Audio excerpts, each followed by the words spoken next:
Hello guys, welcome to the mining ज्ञान। आज के इस वीडियो में हम हॉलेज एंड रोडवेज से रिलेटेड सारे एमसीक्यूज डिस्कस करेंगे। यह क्वेश्चंस आपके माइनिंग के कॉम्पिटिटिव एग्जाम्स जैसे कि माइनिंग सरदार, ओवरमैन, डीजीएमएस और इवन की मैनेजमेंट ट्रेनी जैसे एग्जाम्स के लिए बहुत ही ज्यादा इंपॉर्टेंट है और कहीं ना कहीं किसी न किसी एग्जाम में पूछे जा चुके हैं। तो इस वीडियो के रिलेटेड ऑलरेडी बहुत सारे पार्ट्स में वीडियोस आ चुके हैं, लेकिन इसे एक सिंगल वीडियो के माध्यम से आप जो है तो सारे इंपॉर्टेंट टॉपिक्स कवर कर सकते हैं किसी रिलेटेड, हॉलेज एंड रोडवेज से रिलेटेड। तो वीडियो को अंत तक जरूर देखें। सबसे पहला क्वेश्चन है कि to which of the following provisions of haulage roadways does not apply.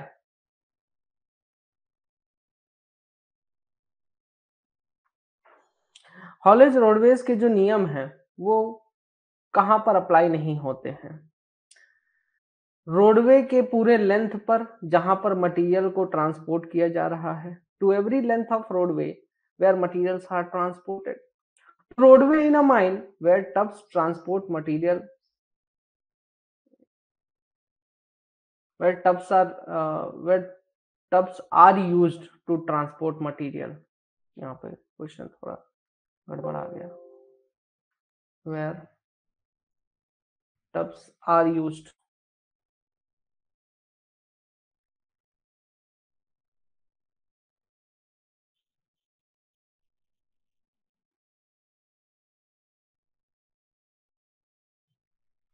to transport material। Next है where tubs transport material by means of gravity or mechanical power to every tubs present in haulage roadway of a mine। हर एक tub जो कि haulage roadway पर मौजूद है mines में, उस पे, है ना। तो आपके यह नियम जो है हॉलेज रोडवेज वाला, रेगुलेशन नंबर 92 बेसिकली, तो ये रेगुलेशन अरे सॉरी,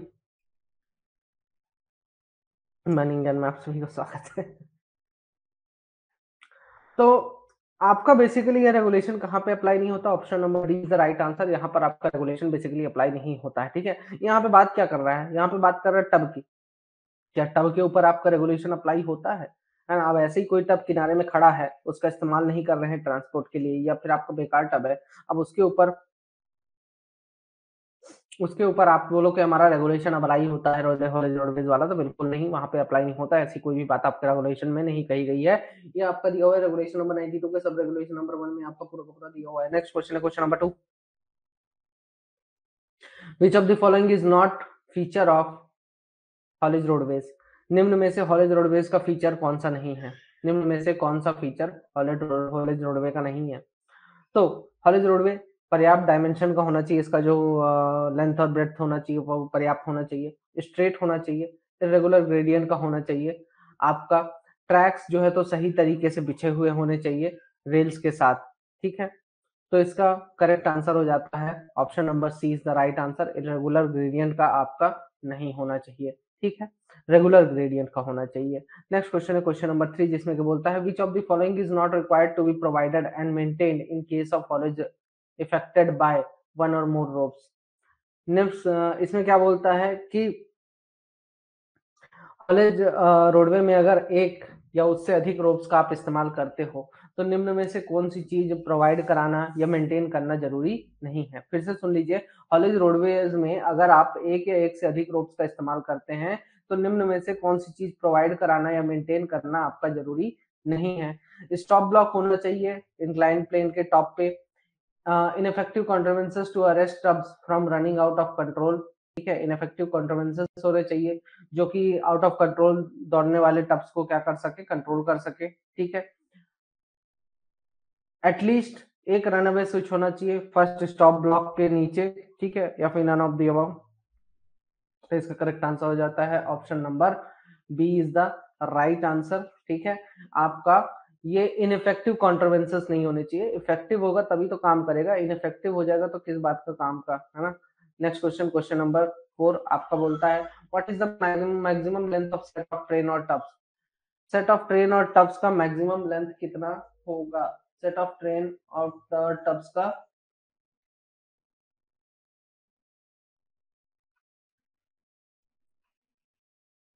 मैक्सिमम लेंथ कितना होगा? अरे गलत हो गया ये क्वेश्चन तो। डिस्टेंस बिटवीन, डिस्टेंस बिटवीन, यहाँ पे क्वेश्चन को थोड़ा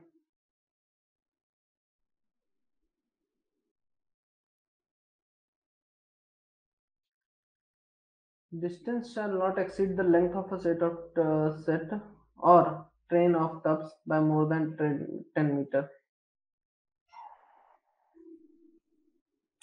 यहाँ पे आपका basically what will be the distance between, what will be the, इस क्वेश्चन को हटा दीजिए आपका, ठीक है।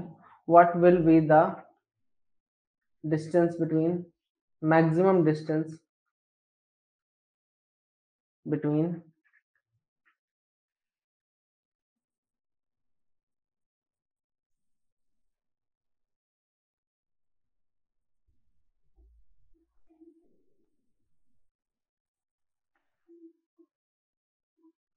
between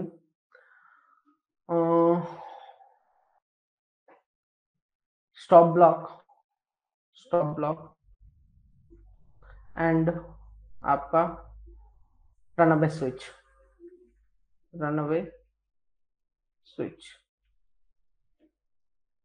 ठीक है। ये क्वेश्चन होगा यहाँ पे। तो आपका maximum distance, what will be the maximum distance, maximum distance कितना होगा जो आपका स्टॉप ब्लॉक है और रनअवे स्विच है? तो S+5, S+10, S+15 या S+20, एंड यहाँ पे जो S है ये क्या रिप्रेजेंट करता है? S आपका रिप्रेजेंट करता है length of set of tubs, ठीक है। तो इसका करेक्ट आंसर हो जाता है option number B is the right answer, कि आपका जो भी स्टॉप ब्लॉक लगा दिया इस पॉइंट पे और इस पॉइंट पे रनअवे स्विच लगा दिया, और दोनों के बीच में जो गैप होना है वो कितना रहेगा? वो सेट ऑफ ट्रेन्स, ठीक है, सेट ऑफ टब्स का जो आपका लेंथ है प्लस 10 मीटर आपका ये होता है, ठीक है। Next question, question number 5। Which statement is not true with respect to haulage? Haulage के रेस्पेक्ट में कौन सा स्टेटमेंट सही नहीं है? हॉलेज के रेस्पेक्ट में कौन सा स्टेटमेंट सही नहीं है? तो effective contrivances shall be so intercoupled that they remain simultaneously effective. जो आपके कॉन्ट्रोवेंशंस है, ठीक है,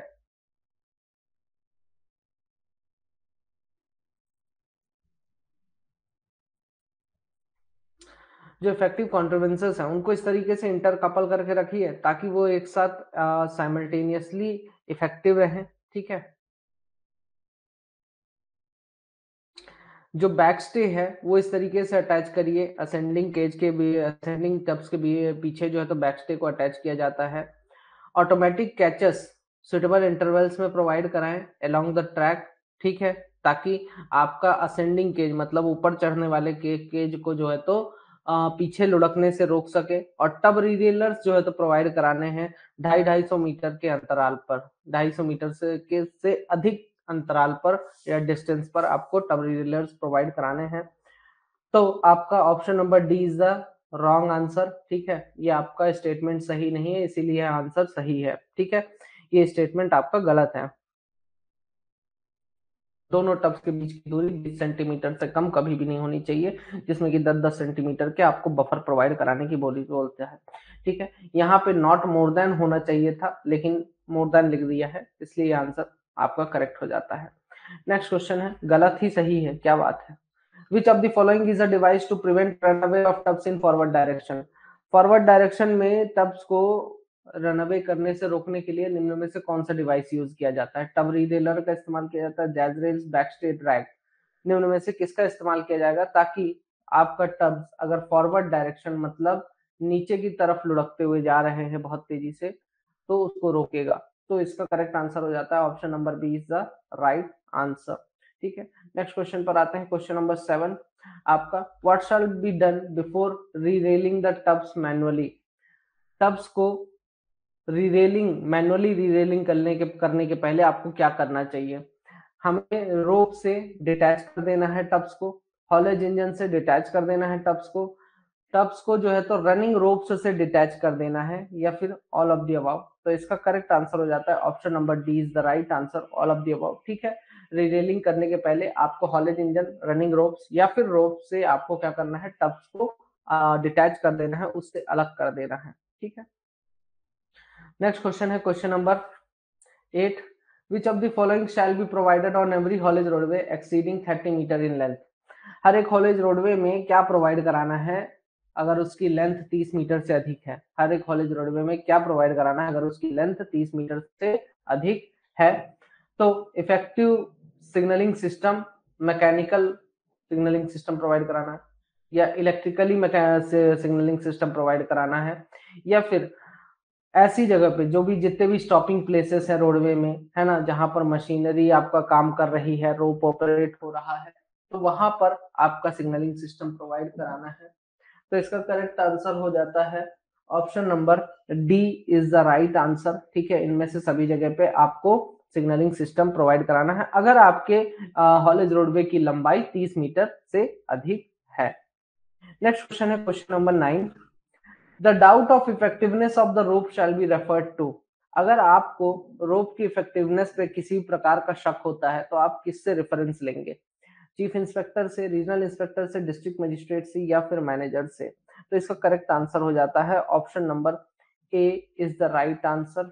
ठीक है, चीफ इंस्पेक्टर से रेफरेंस लेंगे। बिल्कुल गलत जवाब आप सभी का। आप लोग क्वेश्चन को ध्यान से पढ़िए। अगर रीजनल इंस्पेक्टर चाहे तो राइटिंग में यह ऑर्डर दे सकता है कि जो सिग्नल्स ट्रांसमिट करने का जो तरीका है वो रिवर्स डायरेक्शन में होगा। सिग्नल्स ट्रांसमिट करने का जो तरीका है वो रिवर्स डायरेक्शन में होगा। लेकिन अगर आपको किसी प्रकार का डाउट होता है कि जो मीन्स ऑफ ट्रांसमिटिंग सिग्नल्स है वो सही है या गलत है ना, इफेक्टिव है या नहीं है, तो इसके लिए आप चीफ इंस्पेक्टर के डिसीजन को रेफर करेंगे। तो यह बात ध्यान में रखिए। Next question, which statement is not true where telephones are provided? Telephones अगर कहीं पे आप प्रोवाइड कराते हैं तो निम्न में से कौन सा स्टेटमेंट ट्रू नहीं है? तो telephone prevent telephone wires from coming into contact with other electrical operators. Telephone wires को आपको प्रिवेंट करना है, टेलीफोन वायर्स को आपको प्रिवेंट करना है किसी भी इलेक्ट्रिकल ऑपरेटर्स के कांटेक्ट में आने से। सिग्नलिंग वायर्स को आप इंसुलेटर्स पर सपोर्ट करेंगे। Shall be energised at more than 30 volt, 30 volt से अधिक पर आप जो है तो इसको एनर्जी प्रोवाइड कराएंगे। इंटेंसिकली सेफ होना चाहिए डिग्री 2 और डिग्री 3 माइंस में। तो इसका करेक्ट आंसर हो जाता है option number C is the right answer. ठीक है, आपका 30 वोल्ट से अधिक वोल्टेज नहीं होना चाहिए, सप्लाई करना चाहिए आपको। ठीक है, नॉट मोर देन होगा यहाँ पे, तो इसलिए option number C is the right answer. Next question पे आते हैं, क्वेश्चन नंबर 11, जिसमें कि बोलता है विच statement is not true for manholes provided in haulage. Haulage में जो मैनहोल्स प्रोवाइड करा रहे हैं उनमें आपका उनसे रिलेटेड कौन सा स्टेटमेंट ट्रू नहीं है? 10 मीटर से अधिक 10 मीटर से अधिक इंटरवल्स पर मैनहोल्स प्रोवाइड नहीं कराने हैं। ठीक है, it shall be provided at intervals of not more than 10 metre. जहां पर ग्रेडियंट 1/6 से अधिक है, it shall be provided at intervals of not more than 20 metre. जहां पर ग्रेडियंट 1/6 से अधिक है तो 20 मीटर से अधिक दूरी पर आपको जो है तो नहीं प्रोवाइड कराना है। ठीक है, it shall not be less than 1.8 metre high and 1.2 metre deep. उसकी हाइट 1.8 मीटर से कम नहीं होनी चाहिए और डेप्थ जो है तो 1.2 मीटर से जो है तो कम नहीं होनी चाहिए। जो विड्थ है उसकी 0.75 मीटर से कम नहीं होनी चाहिए और 1 मीटर से अधिक नहीं होना चाहिए। तो इसका करेक्ट आंसर हो जाता है option number B is the right answer. अब आप बोलोगे क्यों सर, कैसा क्यों हो रहा है? ठीक है, तो इसमें आपका ऐसा इसलिए हो रहा है क्योंकि यहाँ पे लेस देन वर्ड होना चाहिए था, लेकिन यहाँ पे मोर देन वर्ड का इस्तेमाल कर दिया गया है, इसलिए ये आपका गलत हो जाता है। ठीक है, अगर ग्रेडियंट 1/6 से लेस है, ठीक है, तो उस केस में 20-20 मीटर की दूरी पर प्रोवाइड करा सकते हैं। विच statement is not true for haulage? Haulage के लिए कौन सा स्टेटमेंट ट्रू नहीं है? हॉलेज से रिलेटेड कौन सा स्टेटमेंट ट्रू नहीं है? मैन होल्स को व्हाइट वॉशिंग करनी है अंदर भी, और उसके चारों तरफ अपर्चर में कम से कम 0.3 मीटर की दूरी तक आपको जो है तो व्हाइट वॉशिंग करनी है। मैन होल्स को रोडवे, हॉलेज रोडवे के दोनों साइड प्रोवाइड कराना है। मैनेजर जो है तो यह फिक्स करेगा कि कितने नंबर ऑफ लोडेड टब्स एक साथ कपल किए जाएंगे। ठीक है, अगर रोडवे की हाइट 1.8 मीटर से कम है तो मैनहोल की हाइट उसके है रोडवे की हाइट के बराबर होगी। ठीक है, तो इसका करेक्ट आंसर हो जाता है option number B is the right answer. ठीक है, और हॉलेज रोडवे के एक साइड में ही आपको मैनहोल्स प्रोवाइड कराने हैं, लेकिन यहाँ पे आपका बोथ साइड बोल रहा है, इसलिए ये ऑप्शन गलत हो जाता है, मतलब ये ऑप्शन सही हो जाता है। अरे यार, ये तो सही ही गलत, गलत ही सही होता है यहाँ पे। गजब का क्वेश्चन है। Question number 13. There shall be a clear space of not less than 1 meter at एक क्लियर स्पेस मेंटेन किया जाता है 1 मीटर का, लेकिन वो क्लियर स्पेस कहाँ कहाँ मेंटेन किया जाएगा हॉलेज रोडवे में? टब्स और रोडवे के एक साइड में, दो एडजेसेंट ट्रैक्स के बीच में, ऐसी हर जगह पर जहां पर टब्स का कपलिंग या कपलिंग किया जा रहा है। ठीक है, ऐसी हर जगह पर आपको प्रोवाइड कराना है।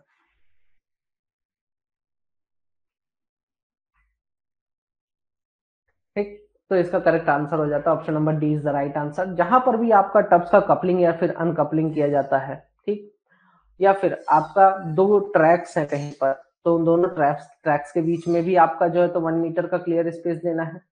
जहां पर टब्स रनअवे टब्स चल रहे हैं, तो टब्स के और रोडवे के एक साइड के बीच में भी आपको 1 मीटर का क्लियर स्पेस देना है। तो ये तीन जगह पे आपको 1 मीटर का क्लियर स्पेस देना पड़ता है हॉलेज रोडवे पे। तो ये तीन जगह का नाम जरूर अच्छे से याद रखिएगा, कहाँ कहाँ पे 1 मीटर का हमें क्लियर स्पेस देना जरूरी है। नेक्स्ट क्वेश्चन है question number 14। To which of the following places stop block is not required to be provided? कहाँ पर स्टॉप ब्लॉक प्रोवाइड कराना आपका जरूरी नहीं होता है? जो ट्रैमिंग रोडवेज हैं, ठीक है, उसके एंट्रेंस पर, ऐसी रोडवेज जो कि मेन हॉलेज रोडवे से ब्रांच ऑफ हो रही हैं, ब्रांच के फॉर्म में निकल रही है आपका मेन हॉलेज रोडवे, यहाँ से आपका ब्रांच के फॉर्म में जो है तो एक और ट्रैक निकल रहा है, तो इसके ट्रैक के एंट्रेंस पर, ठीक है, यहाँ पर आपका प्रोवाइड कराना जरूरी नहीं है क्या stop block? Near entrance of every roadway and split in mine, हर एक रोडवे और स्प्लिट जो भी है माइंस में, वहां पर आपका प्रोवाइड कराना जरूरी नहीं है स्टॉप ब्लॉक। या फिर हर एक ट्रैक जो कि शाफ्ट की तरफ स्लोप कर रही है, ठीक है, उस ट्रैक के एंट्रेंस पर प्रोवाइड कराना जरूरी नहीं है स्टॉप ब्लॉक। तो अब आप बताइए कौन सा आंसर करेक्ट होगा, बी या सी? डाउट हो रहा है? बी आंसर दिए सभी लोग। तो इसका करेक्ट आंसर हो जाता है option number B is the C is the right answer.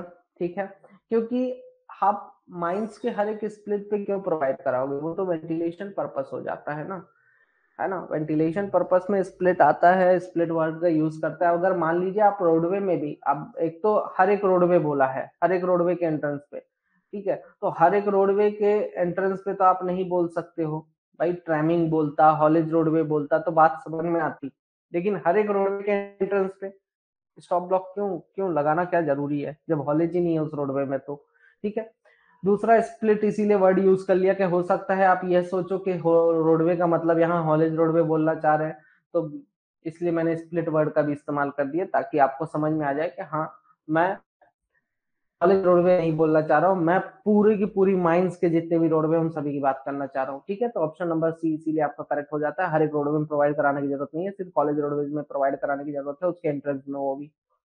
Very good. Next question, question number 15। Which of the following is not a provision of traveling roadway?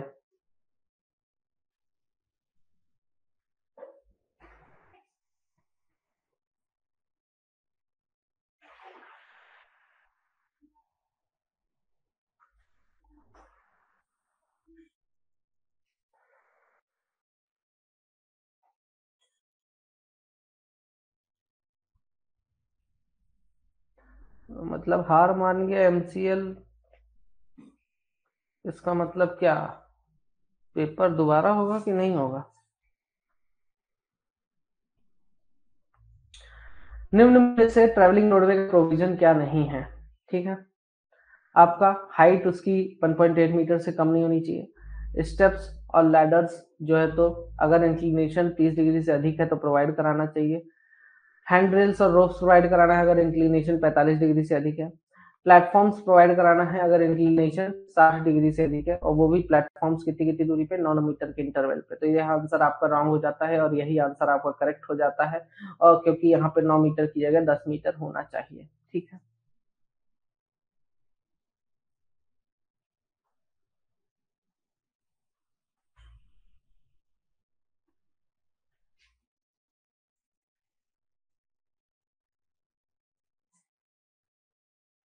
नहीं जी, restricted unrestricted वाला case है ना, exam के दोबारा conduct कराने वाला थोड़ी case होगा। रेस्ट्रिक्टेड अनरेस्ट्रिक्टेड वाला होगा तो उसकी दोबारा से वैकेंसी निकाल सकते हैं, या फिर उनको दोबारा मौका दिया जाएगा कि भाई ठीक है इतने लोग वापस से दो पेपर। अब देखते हैं क्या होता है, फैसला आने दीजिए। ठीक है, तो इसका करेक्ट आंसर हम बता दिया। री एग्जाम, यार री एग्जाम का मतलब समझ रहे हो आप? एक एग्जाम कंडक्ट कराने में कितना ही पैसा नहीं लगता है, क्या कोर्ट वो पैसा देगा? तो री एग्जामिनेशन बहुत बहुत बहुत कठिन है। ठीक है, री एग्जामिनेशन करने होना बहुत ही कठिन है, मेरा ऐसा मानना है।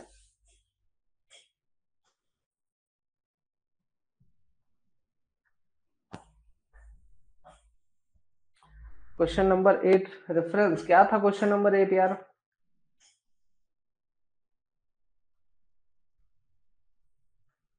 नहीं किसी का री एग्जामिनेशन तो होना बड़ा ही कठिन है, पॉसिबल ही नहीं है। अगर होता है तो अच्छी बात है भाई, मौका मिलेगा सबको, जिनका सिलेक्शन होना था उनके लिए फिर दिक्कत हो जाएगा ना, फिर सबका सोच के चलना चाहिए। हाँ, तो ये आपका 30 मीटर वाला, आपका 30 मीटर वाला रेफरेंस है, 30 मीटर इन लेंथ, ये आपका रेगुलेशन नंबर 92, रेगुलेशन नंबर 92, सब रेगुलेशन नंबर 4F, 4F देख लीजिए उसमें दिया हुआ है।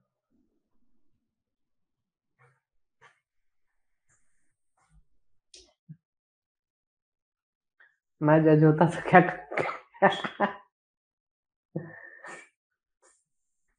मैं जज होता, मैं जज होता तो यार कुछ नहीं यार, ये सब पे नो कमेंट्स। हाँ, तो सीधे कोल इंडिया को बोलता कि ये कर क्या रहे हो तुम, आए दिन एक तो केस आ रहे हैं, ठीक है, ऊपर से डीजीएमएस को भी बोलता कि डीजीएमएस क्या कर रहा है। मैं तो फिर सबको समेटता ना, एक बार में एक काम, मतलब एक बार में खत्म हो जाए। इंडिया में ऑलरेडी इतने सारे केसेस चल रहे हैं, आप ऊपर से अलग ही फालतू के केसेस लेके करवा रहे हो बार बार, है? क्यों नहीं ले रहे हो जब आपके पास है तो? सबको लो, सबको दे दो जॉब यार, फिर एक लाइन से सबको समेटा जाता ना।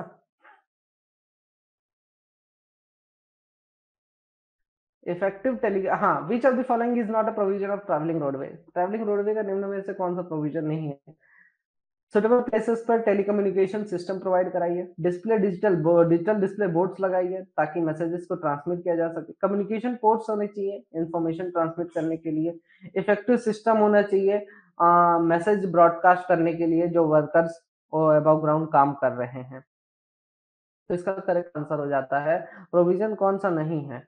तो इसका करेक्ट आंसर हो जाता है option number D is the right answer. अब बोलिए क्यों? क्योंकि यहाँ पे आपका बिलो ग्राउंड होगा, ठीक है, बिलो ग्राउंड वर्ड यूज होता, लेकिन यहाँ पे अबव ग्राउंड कर दिया है, इसलिए ये आंसर करेक्ट हो जाता है। ठीक है, ये ध्यान में रखना, बिलो ग्राउंड ट्रांसमिट करने के लिए आपका ब्रॉडकास्ट मैसेज ब्रॉडकास्ट करने का सिस्टम होना चाहिए।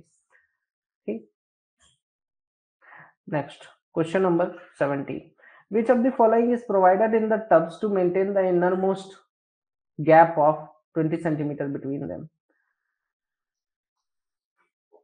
टब्स के बीच में, दो टब्स के बीच में एक जो इनर मोस्ट गैप है, वो गैप कम से कम 20 सेंटीमीटर का मेंटेन रखने के लिए आप क्या चीज प्रोवाइड कराएंगे? Side tipping tub, safety catches, buffer, drawbar. तो इसका करेक्ट आंसर हो जाता है option number C is the right answer, buffer provide कराते हैं। नेक्स्ट क्वेश्चन है question number 18, which of the following attachments of tubs are examined once at least in every 14 डेज? हर 14 दिन में टब्स के कौन से अटैचमेंट्स को का एग्जामिनेशन किया जाता है? Buffer, drawbar, safety catch and coupling chain, all of the above. तो हर 14 दिन में किसका एग्जामिनेशन किया जाता है? तो इसका करेक्ट आंसर हो जाता है all of the above is the right answer, option number D is correct. Next question की बात करते हैं, question number 19, at what inclination of travelling roadways handrails और ropes shall be provided with steps और ladders? ठीक है, travelling roadways के कितने इंक्लिनेशन पे आपका हैंडरेल्स या फिर रोप्स जो है तो स्टेप्स और लैडर्स के साथ प्रोवाइड कराना है? 30 डिग्री, 45 डिग्री, 60 डिग्री या 90 डिग्री? तो इसका करेक्ट आंसर हो जाता है option number B is the right answer. 45 degree पर आपका जो है तो प्रोवाइड कराना कंपलसरी हो जाता है हैंड रेल्स वगैरह। नेक्स्ट क्वेश्चन है question number 20, with in what time of coming of regulation 93 travelling roadways shell be provided with man riding arrangement? Regulation 93 आने के कितने समय के भीतर हर एक ट्रैवलिंग रोडवेज में जिसकी लंबाई मतलब मैन राइडिंग अरेंजमेंट प्रोवाइड कराना जरूरी हो जाता है ट्रैवलिंग रोडवेज में? तो 1 साल, 2 साल, 3 साल, 5 साल? तो इसका करेक्ट आंसर हो जाता है आपका 1 साल के भीतर भीतर आपको प्रोवाइड कराना जरूरी है, option number A is the right answer. Which of the following is not required to be provided at places where traveling roadway crosses the conveyor roadway? जहां पर ट्रेवलिंग रोडवे कन्वेयर रोडवे को cross करता है वहां पर निम्न में से कौन सी चीज प्रोवाइड कराना जरूरी नहीं है? Cross over bridge, cross under bridge, suitable device approved by manager, या फिर नन ऑफ द अबव? निम्न में से कौन सी चीज प्रोवाइड कराना जरूरी नहीं है?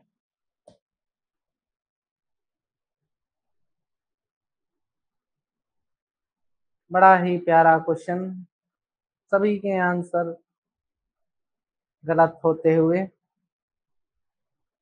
तुक्का ना मारने बैठ जाना।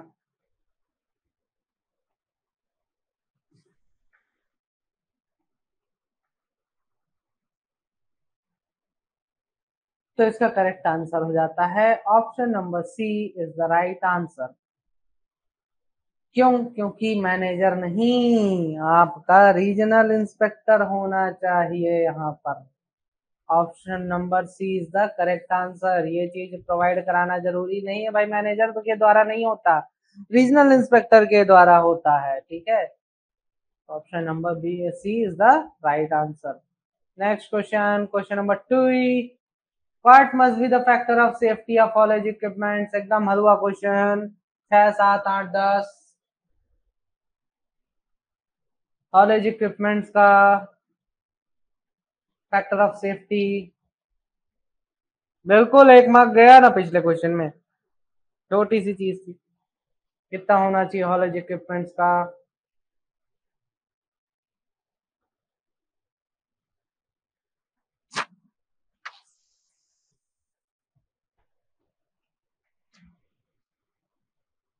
नहीं नहीं, 8 बोलो, 8 सी।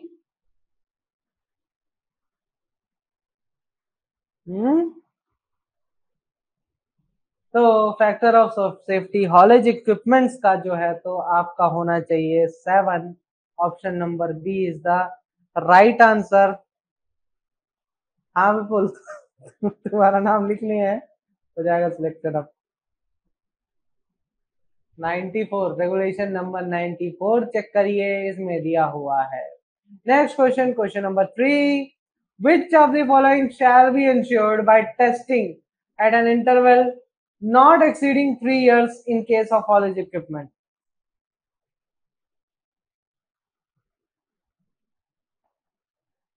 haulage equipments के केस में निम्न में से क्या क्या चीजें हर 3 साल में हम इंश्योर करते हैं? निम्न में से कौन सी चीज हम हर 3 साल में इंश्योर करते हैं? ठीक है, हॉलेज इक्विपमेंट्स की कौन सी चीज हम हर 3 साल में टेस्टिंग करके इंश्योर करते हैं? Factor of safety, maximum stationary load के रिलेशन में। Factor of safety maximum kinetic load के रिलेशन में। Maximum static load in relation to factor of safety. Factor of safety in relation to maximum potential load.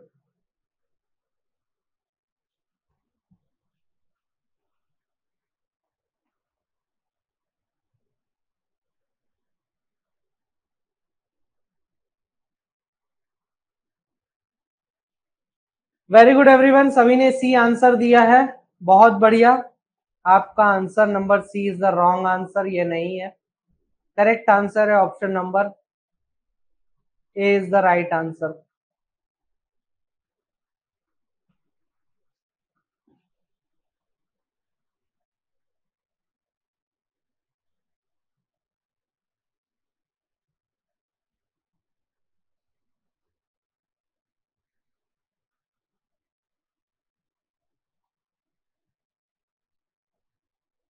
कुछ गड़बड़ हो गया क्या? है ना, कुछ भी।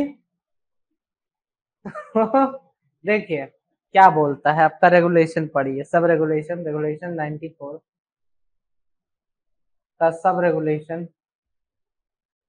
रेगुलेशन नंबर 5 क्या बोल रहा है भाई उसमें? क्या बोल रहा है? हर एक कंपोनेंट, हर एक कंपोनेंट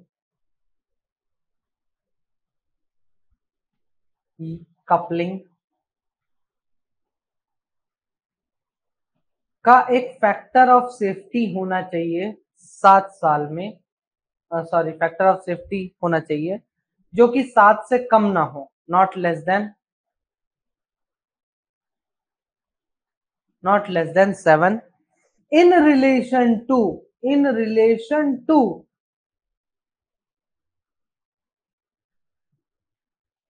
मैक्सिमम स्टैटिक लोड।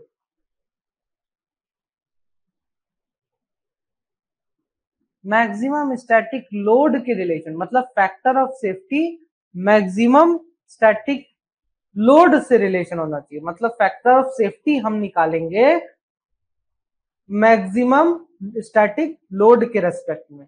ठीक है, तो पहली चीज तो आपका फैक्टर ऑफ सेफ्टी आगे होना चाहिए और मैक्सिमम स्टैटिक लोड बाद में होना चाहिए। हम मैक्सिमम स्टैटिक लोड नहीं निकालेंगे, हम फैक्टर ऑफ सेफ्टी निकालेंगे मैक्सिमम स्टैटिक लोड के रेस्पेक्ट में। ठीक है,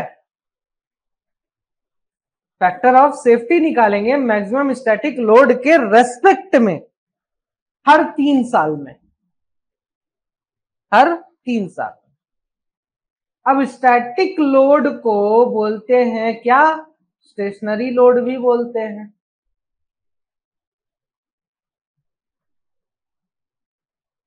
आपने बोला कि आपका स्टैटिक लोड निकालोगे हर 3 साल में फैक्टर ऑफ सेफ्टी निकालने के बाद।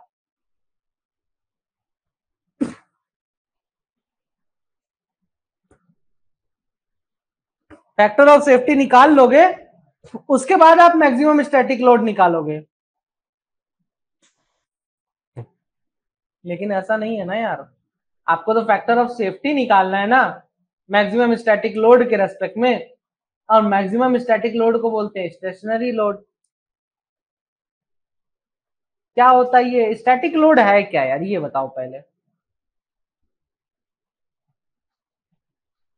पता करके आना स्टैटिक लोड क्या होता है। स्टैटिक लोड चलो बता देते हैं। स्टैटिक लोड मतलब कि कोई भी डब्बा मान लो रखा है, कोई भी डब्बा मान लो रखा है, इसको हमारा सागर धक्का दे रहा है, फोर्स लगा रहा है सागर। ठीक है,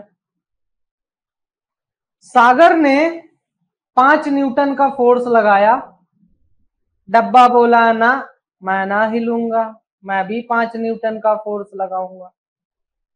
सागर बोला रुक 15 न्यूटन का लगाता हूं, डब्बा बोला ठीक भाई मैं भी लगाता हूं 15 न्यूटन का। तुम भी देगा? चलो अगले में तुम इनको काम पे लगा देंगे। तो यहां पर आपका जितना सागर फोर्स लगा रहा है जितने न्यूटन का, डब्बा भी उतने ही न्यूटन का फोर्स लगा रहा है। अब इसमें यह हुआ एक समय के बाद 20 न्यूटन तक तो इस डब्बे ने बकायदा 20 न्यूटन तक तो इस डब्बे ने बकायदा अपना पूरा लोड लगाया, पूरा फोर्स लगाया। जैसे ही 20.9 न्यूटन हुआ, या 20.1 सॉरी 20.1 न्यूटन हुआ, धीरे से डब्बा मूव करना स्टार्ट हुआ। सागर बोला हाँ इसको तो यही ताकत में मूव किया जा सकता है। तो 20 न्यूटन तक जो फोर्स सागर ने लगाया वो स्टैटिक फोर्स है, मतलब रुकी हुई चीज जितना रेजिस्टेंस कर रही है, जितना प्रतिरोध कर रही है, उतना फोर्स आपका रुकने के लिए, जितना मतलब रुकने के लिए, कोई चीज मूव न करने के लिए, मूव न करने के लिए जितना फोर्स लगा रहा है सामने वाला, वही फोर्स आपका स्टैटिक लोड होगा या स्टैटिक फोर्स होगा, स्टेशनरी फोर्स होगा। ठीक है, ये सब चीजें थोड़ा ऐसे समझ के चलिए, बेसिक चीज है एकदम। ठीक है, next question. If the distance between two tubs is less than 10 meters, then it is said to be in।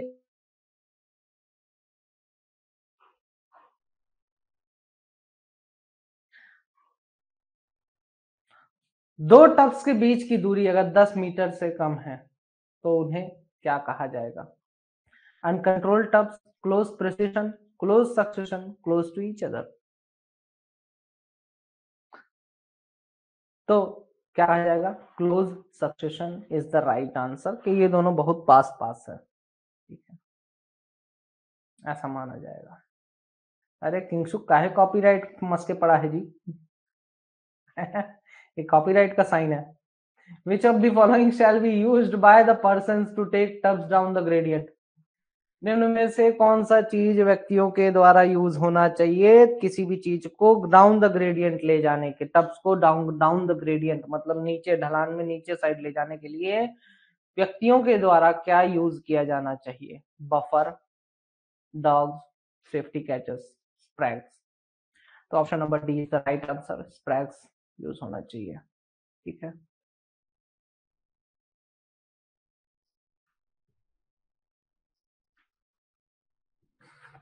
question number 6, which of the following is not a precaution while taking the tubs down the gradient of more than 120? निम्न में से अगर आप मतलब tub को 1/20 से अधिक के ग्रेडियंट पर लेके जा रहे हैं नीचे साइड, ठीक है, ढलान में नीचे साइड लेके जा रहे हैं, तो निम्न में से कौन सा प्रिकॉशन आपको नहीं लेना जरूरी है? कौन सा प्रिकॉशन लेना जरूरी नहीं है? टब्स के सामने चला जाएगा, टब्स को पीछे से कंट्रोल करेगा अगर इन पोजीशन है। ठीक है,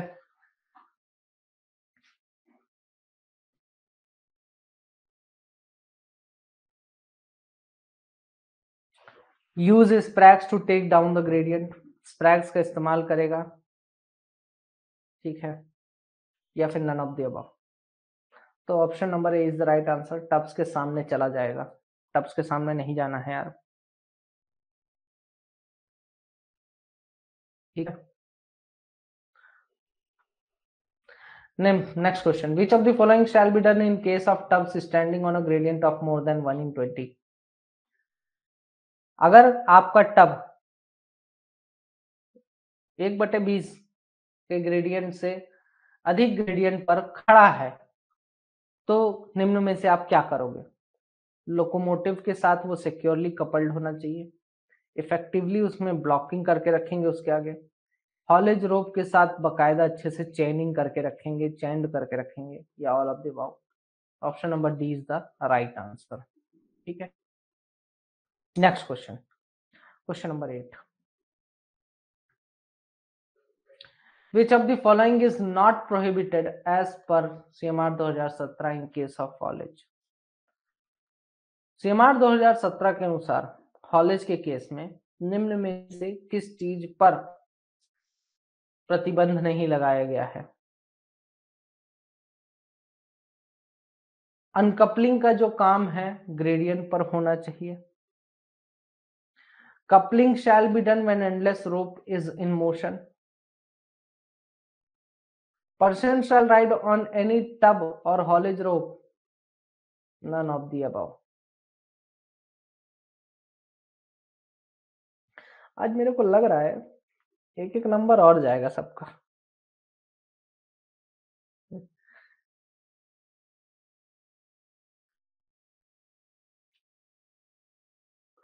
मतलब कि ग्रेडियंट पे अनकपलिंग या कपलिंग का काम कभी भी नहीं करना है। ठीक है, ग्रेडियंट पे अगर आपका टब है तो वहां पर अनकपलिंग और कपलिंग का काम नहीं करना है। ठीक है, उसके बाद ऑप्शन नंबर सी में क्या बोलता है? हॉलेज रोप या टब पर कोई भी व्यक्ति राइड करेगा, तो ये चीज तो प्रोहिबिटेड है ना, ये चीज तो प्रोहिबिटेड है। आपका ग्रेडियंट पर अनकपलिंग करेंगे, ये भी प्रोहिबिटेड है। ठीक है, अनकपलिंग नहीं करना है। नन ऑफ दी अबव तो आंसर नहीं होगा, क्यों? क्योंकि करेक्ट आंसर हो जाएगा ऑप्शन नंबर बी। ये चीज प्रोहिबिटेड नहीं है। कपलिंग या अनकपलिंग का काम एंडलेस रोप के केस में, अगर आपका एंडलेस रोप मोशन में है तब भी कर सकते हैं। ये चीज प्रोहिबिटेड है ही नहीं।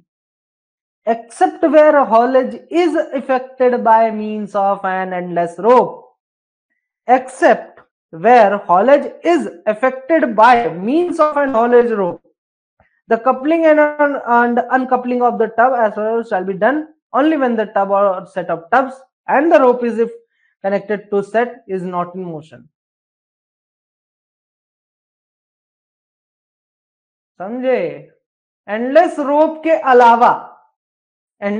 के अलावा कपलिंग और अनकपलिंग का काम तभी करेंगे जब आपका टब मोशन में ना हो, रोप मोशन में ना हो। ठीक है, लेकिन अगर एंडलेस रोप है तो मैं करूंगा। ये चीज तो प्रोहिबिटेड नहीं है, ये प्रतिबंध नहीं लगाया गया हिसाब साफ। ठीक है, हाँ, वेरी गुड। रेगुलेशन नंबर 94, सब रेगुलेशन नंबर 12, 13 एंड 14।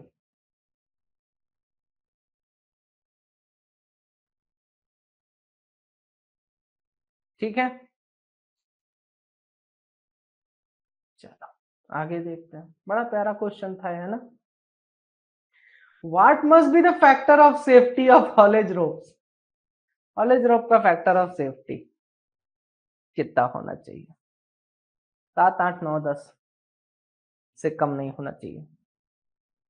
तो 8 से कम तो नहीं होना चाहिए। Option number B is the right answer. Next question, which rope shall not be used in direct haulage? Direct haulage में के केस में कौन सा रोप यूज नहीं करेंगे? कैप्ड रोप, स्प्लाइस्ड रोप, रीकैप्ड रोप, या फिर ऑल ऑफ द अबव? तो हॉलेज रोप, डायरेक्ट हॉलेज के केस में आप जो है तो स्प्लाइस्ड रोप का इस्तेमाल नहीं करेंगे। ठीक है, अरे रिकैपिंग होता है भाई, काहे आंसर दे रहे हो रिकैपिंग वाला या कैपिंग वाला? ऑल ऑफ द अबव नहीं होगा, ये तो किया जाता है रिकैपिंग और कैपिंग। मेन स्प्लाइस्ड रोप का इस्तेमाल नहीं किया जाता है डायरेक्ट हॉलेज के केस में। Next question, which of the following records of haulage rope shall be maintained? Haulage rope के कौन से रिकॉर्ड आपको मेंटेन करने चाहिए? हॉलिज रोप का size, construction and quality, supplier का नाम, डेट ऑफ इंस्टॉलेशन, या फिर इनमें से सारी डिटेल्स होनी चाहिए। Option number D is the right answer. ये तो बड़ा हर हुआ क्वेश्चन था। Next question, what must be the width of travelling space free from obstruction in a conveyor roadway. Conveyor roadway में ऑब्स्ट्रक्शन फ्री जो इस ट्रैवलिंग स्पेस प्रोवाइड करा रहे हो उसकी चौड़ाई कितनी होनी चाहिए? 1 मीटर से कम नहीं होनी चाहिए, 1.2 मीटर से कम नहीं होनी चाहिए, 1.5 मीटर से कम नहीं होनी चाहिए, या 2 मीटर से कम नहीं होनी चाहिए। तो इसका करेक्ट आंसर हो जाता है option number A is the right answer. 1 meter से कम नहीं होना चाहिए। ठीक है, next question, question number 13, which of the following precautions is not required to be taken in case of roadway conveyors?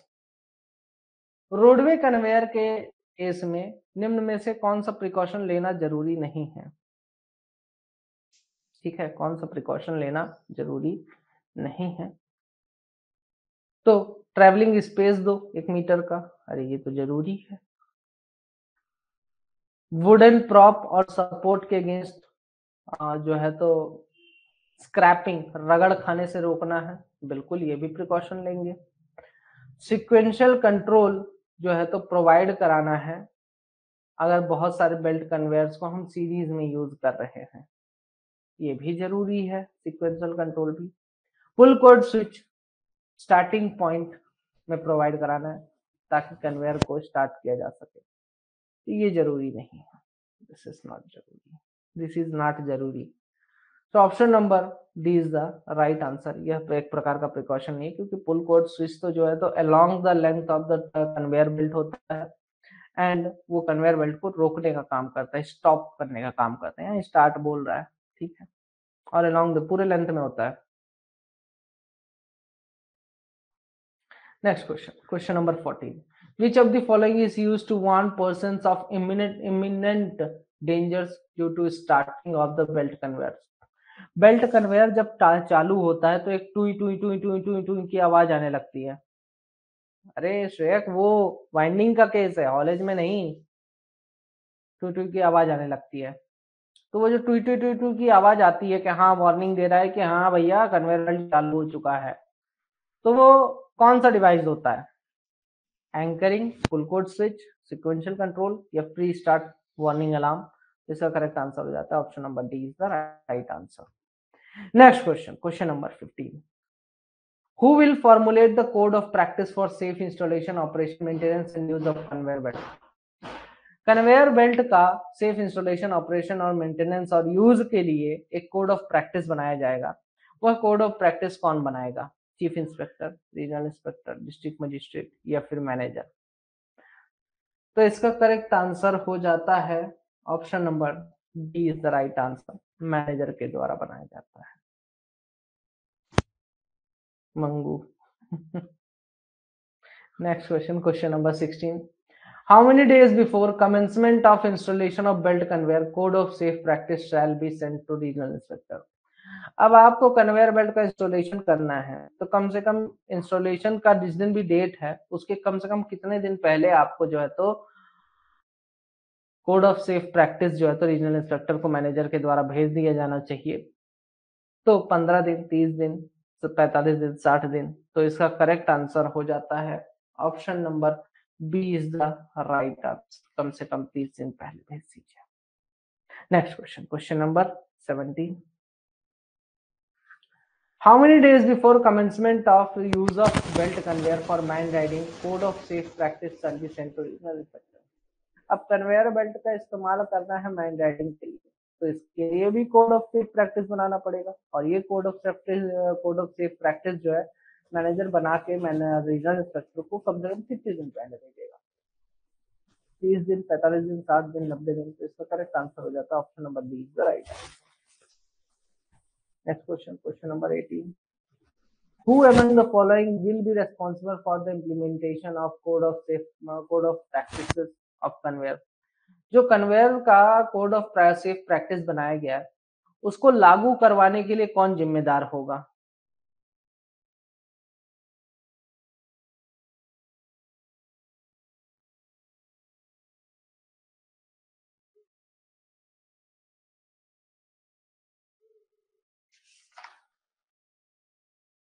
हाँ यार, चीफ इंस्पेक्टर होगा, सॉरी, गलत हो गया वहां पे। हो गया, आंसर सही है, चीफ इंस्पेक्टर कर रहे थे, उसको कर देते अभी। Competent person, official, engineer, overman. इसका करेक्ट आंसर है option number C is the right answer, engineer.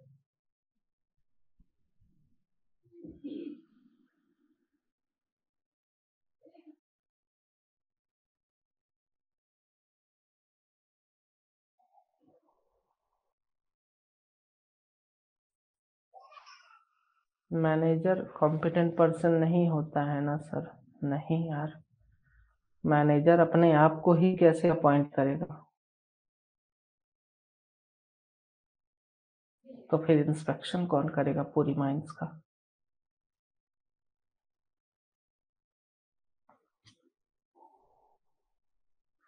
Official, हाँ ऑफिशियल होता है बॉस।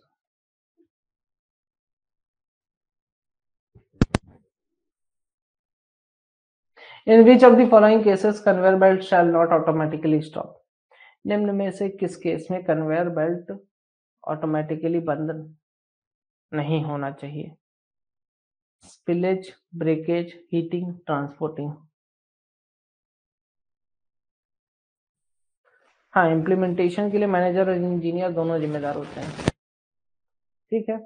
तो ऑटोमेटिकली कन्वेयर बेल्ट में आपको ऐसा फंक्शन करना है कि अगर मान लीजिए उसमें से स्पिलेज हो रहा है, मतलब मटेरियल कन्वेयर बेल्ट के बाहर गिर रहा है, या बीच में से कन्वेयर बेल्ट कभी भी टूट गया, या फिर आपका कन्वेयर बेल्ट किसी चीज से रगड़ खा के हीटिंग हो रहा है, आग लग गई है, ठीक है, कन्वेयर बेल्ट में कुछ भी केस हुआ, तो उस केस में आपका कन्वेयर बेल्ट ऑटोमेटिकली बंद होना चाहिए, हो जाना चाहिए, ठीक है। स्पिलेज मतलब उससे मटेरियल बाहर गिर रहा है कन्वेयर बेल्ट से।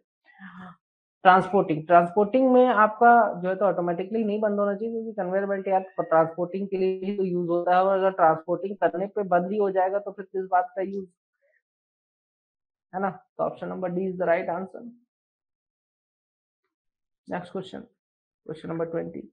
Which of the following haulage equipments will not be examined at least once in every 24 hours?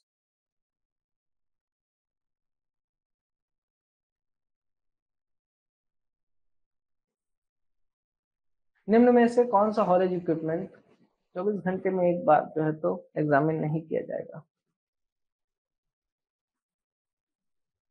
Haulage engine, brake wheel, signalling system, rope. Signalling system, rope.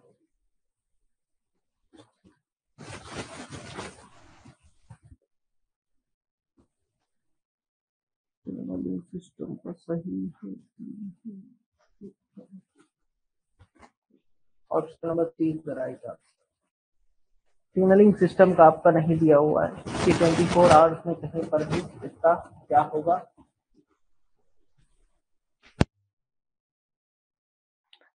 Examination होगा, कहीं पर भी नहीं दिया हॉलेज वाले चैप्टर में, I think so.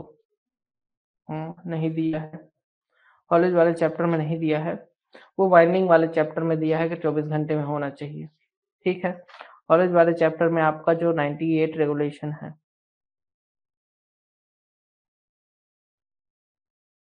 Conveyor belt, आपका conveyor belt जो है तो स्पिलेज होने लगता है ओवरलोडिंग करने पे।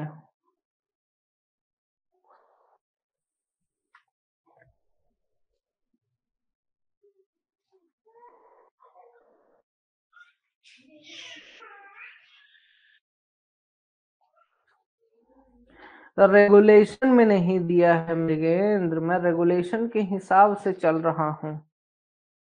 रेगुलेशन में आपका सिग्नलिंग सिस्टम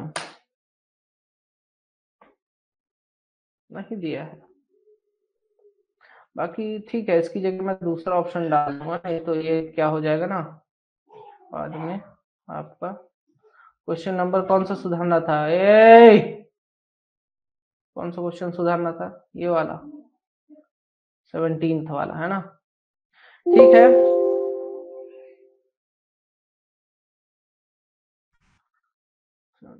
CIM मैं एक बार चेक कर लूंगा फिर बता दूंगा आपको। एक बार चेक कर लो सोनू रेडियन, ठीक है।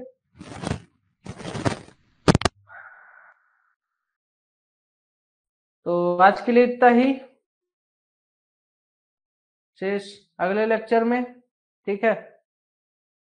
और देखो इन सब का ना बहुत फायदा होता है, आप लोग को ये जो मैं क्वेश्चंस करा रहा हूँ इनके बहुत फायदे हो रहे हैं आपको, आपको खुद समझ में आ रहे होंगे कि हम जो पहले चीजें देख नहीं पाते थे, जैसे एक्सेप्ट एंडलेस वाला क्वेश्चन देख लो, वो चीज हमने कभी मतलब इतना ध्यान से पढ़ा ही नहीं। अब आज जब हम इनकी प्रैक्टिस कर रहे हैं तो इसमें वो सारी चीजें हमको दिखता है, ठीक है। वो सारी चीजें हमको बकायदा दिखने लगी कि अच्छा ये यहाँ पे ये चीज था। दूसरा, अब मुझे अच्छा क्या लगता है कि मैं बहुत से ऐसे क्वेश्चंस हैं जो कि मुझे लगता है कि आपसे नहीं बनेगा, लेकिन अब वो भी आपसे बनने लगता है, वो भी आप लोग कर लेते हो। इतनी प्रैक्टिस हो चुकी है इस टाइप के क्वेश्चंस की कि अब आपका एग्जाम में, एक वो समय था जब ईसीएल ने इस टाइप के क्वेश्चंस का ट्रेंड स्टार्ट किया था, है ना, तब लगता था कि यार ये क्या कहां से पूछ रहा है, ठीक है, कहां से आखिर पूछ कहां से रहा है। आज वही चीज हमें समझ में आने लगी है कि आखिर कहां से पूछ रहा है, कहीं दूसरी जगह से नहीं है, सब यहीं से है। तो ये बेनिफिट्स हैं हमारे प्रैक्टिस करने के, मेरी और आपकी, खास तौर पे आपकी मेहनत का, जो आप लोग इतना उसी के साथ पढ़ भी रहे हो, मेहनत भी कर रहे हो कि हाँ इस टाइप के क्वेश्चन आते हैं तो हमें रेगुलेशन भी इस टाइप से पढ़ना चाहिए। तो इसके लिए बहुत बहुत बधाई, इतनी मेहनत कर रहे हो तो और करो। Which of the following examination in haulage engine is done once in every 7 days? 7 दिन में एक बार हॉलेज इंजन के केस में, हॉलेज इंजन वाले रेगुलेशन में 7 दिन में एक बार कौन सा एग्जामिनेशन होना चाहिए? हर एक ट्रैक, सेफ्टी कॉन्ट्रोवेंस जो आपने फिट किया है, ऐसा हॉलेज जो कि मैकेनिकल पावर से ऑपरेट हो रहा हो, या फिर ऐसा हॉलेज जो कि ग्रेविटी से ऑपरेट हो रहा हो, या फिर ऑल ऑफ दी अबव। तो इसका करेक्ट आंसर क्या होगा? रेगुलेशन नंबर 98, रेगुलेशन नंबर 98 का sub regulation 1-2 1B, sorry 1B।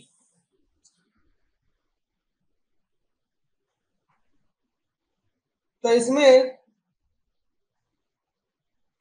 आपका option number D is the right answer, ठीक है। ए डी बी क्या देखते रहते हो, option number D is the right answer. ये सारी चीजें ही एग्जामिन की जाती हैं, ठीक है। Next question, question number 2, which of the examinations in haulage and traveling roadways shall be done once at least in 7 days by overman?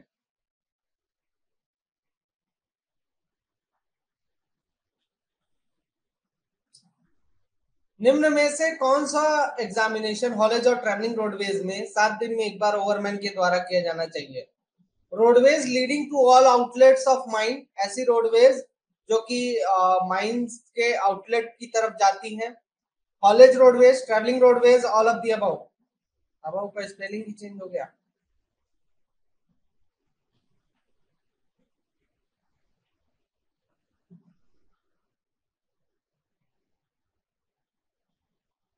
तो इसका करेक्ट आंसर हो जाता है option number D is the right answer. Next question, question number 3, which of the following can not be use below ground? निम्न में से किसे below ground use नहीं कर सकते हैं?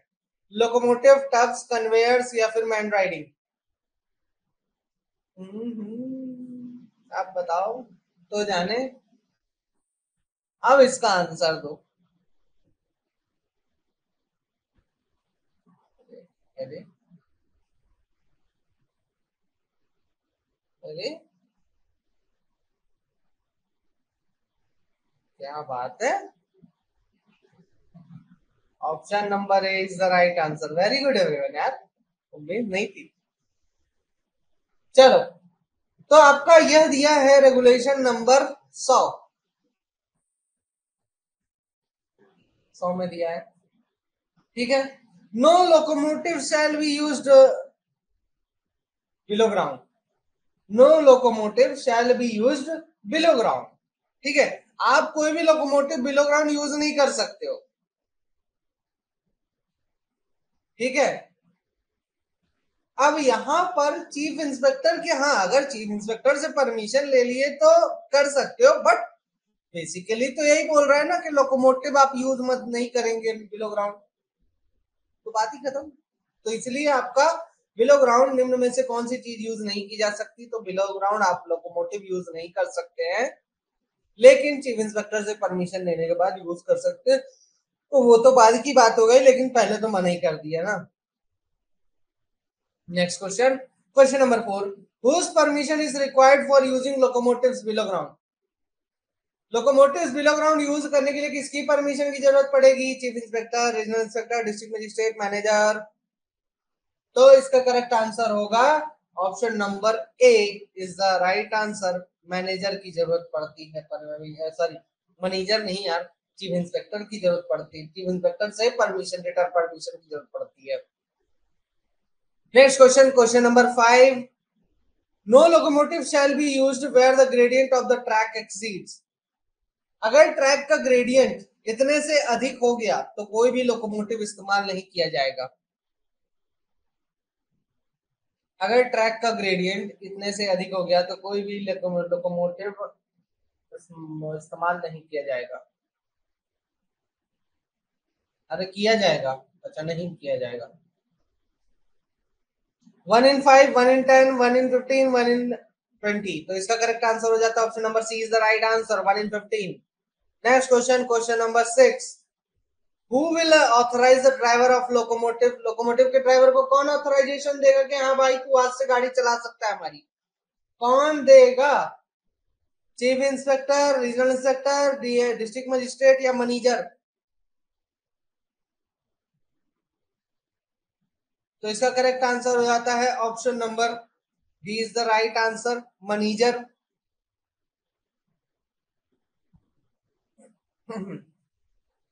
Question number 7, which of the following is not prohibited for locomotives as per the provisions of CMR 2017? निम्न में से कौन सी चीज सीएमआर 2017 के नियमावली के अनुसार प्रोहिबिटेड नहीं है, रोक नहीं लगा है? Locomotive shall be used below ground, ये लगा हुआ है। Locomotive shall lead the train of tubs, ये लगा हुआ है। लोकोमोटिव शैल से lead the set of tubs during shunting, ये भी लगा हुआ है। Unauthorized driver shall drive the locomotive, ये भी लगा हुआ है। अच्छा, अरे भाई ध्यान से पढ़ो, मैंने क्या कहा? नियम के अनुसार उस पे रोक लगाई गई है, प्रोहिबिटेड है, मतलब कि यह कार्य नहीं करना है। तो लोकोमोटिव को बिलो ग्राउंड यूज करना है, पहला ऑप्शन। तो ये इस पे तो ये कार्य नहीं करना है ना अपने को, ये नहीं करना है। लोकोमोटिव शैल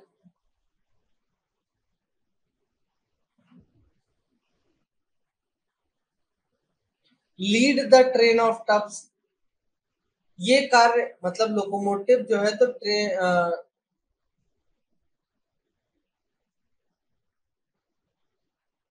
अरे ये गलत हो गया ना,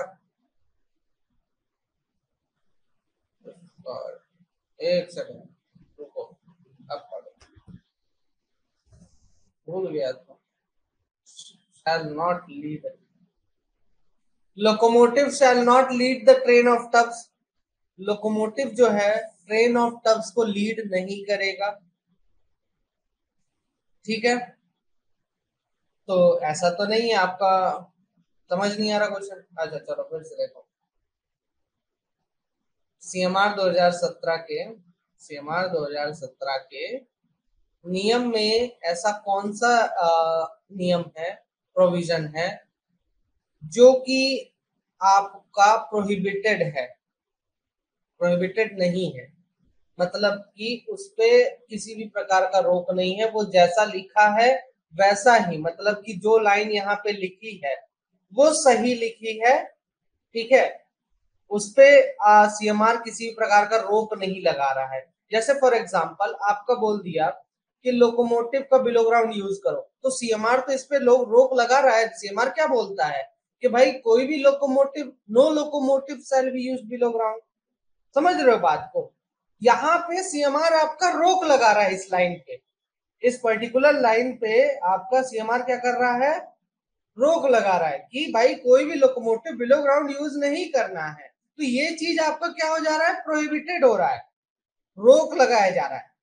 दूसरा, locomotive shall not lead the train of tubs. Locomotive जो है, जो टब्स का ट्रेन है या सेट ऑफ टब्स का सेट ऑफ टब्स है, उसको कभी भी लीड नहीं करेगा। मतलब आपका इंजन, जो लोकोमोटिव इंजन है, वो आगे नहीं लगे रहेगा, वो छुकुर छुकुर करते हुए आगे नहीं लगा रहेगा। तो ये भी आपका प्रोहिबिटेड है भाई, आपका सीधे सीधे बोलता है कि locomotive shall lead the set of tubs और ट्रेन ऑफ टब्स। ठीक है, तो ये चीज तो प्रोहिबिटेड है, यहाँ पे नॉट नहीं होना चाहिए था। ठीक है, उसके बाद ऑप्शन नंबर डी देखिए, unauthorized driver shall drive the locomotive. अब क्या अनऑथराइज्ड ड्राइवर ड्राइव करेगा लोकोमोटिव को? नहीं। ये भी क्या होगा, ये भी आपका जो है तो प्रोहिबिटेड है भाई। यहाँ पे तो बोलता है ना कि ऑथराइज्ड ड्राइवर ड्राइव करे, लेकिन यहाँ पे तो बोल दिया अनऑथराइज्ड, तो ये चीज भी प्रोहिबिटेड है, अनऑथराइज्ड नहीं ड्राइव करेगा। ठीक,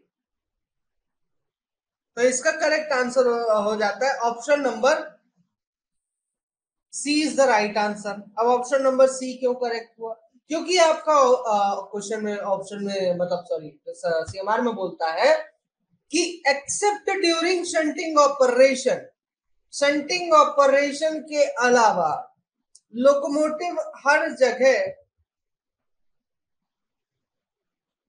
set of train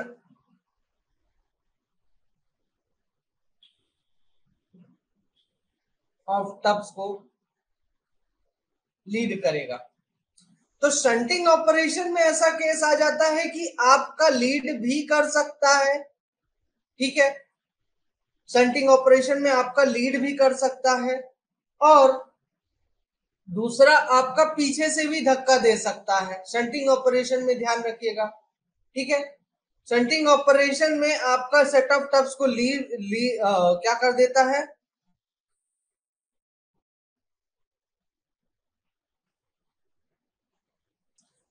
shunting operation क्या होता है? शंटिंग ऑपरेशन का मतलब होता है कि मान लीजिए, जैसे आपने देखा होगा रेलवे में यार्ड बने रहते हैं, जहाँ पे शेड में ले जाके ट्रेन को खड़ा करते हैं, और कभी कभी देखा होगा जो ट्रेन का इंजन है वो पीछे साइड रहता है। ठीक है, पीछे साइड रहता है। पीछे साइड ट्रेन का इंजन कब रहता है? जब आप शंटिंग करा रहे होते हो, मतलब ट्रेन के, जो ट्रेन है उसको ले जाकर कहीं एक जगह पर आपको खड़ा करना रहता है, या प्लेटफॉर्म पे धीरे धीरे ले जाके लगाना रहता है। तो उस केस में उस केस को हम बोलते हैं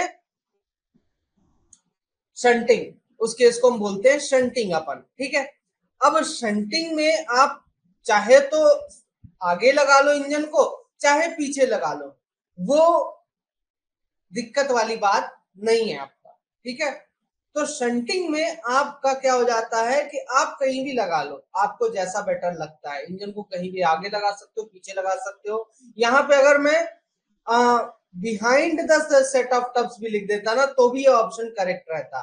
ठीक है, तो इस क्वेश्चन को दो तरीके से पूछा जा सकता है, क्योंकि लोकोमोटिव को शंटिंग के टाइम पे आगे भी लगाया जा सकता है, पीछे भी लगाया जा सकता है।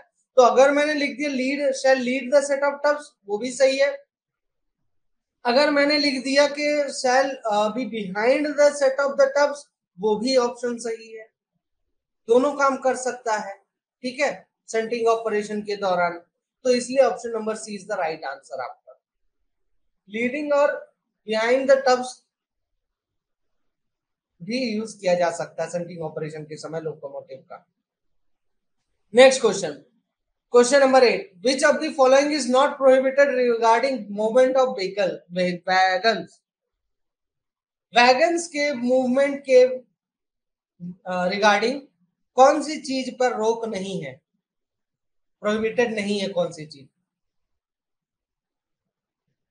वैगन को उसके बफर की हेल्प से पुश करेंगे, बफर को पकड़ के पुश करेंगे, ठीक है।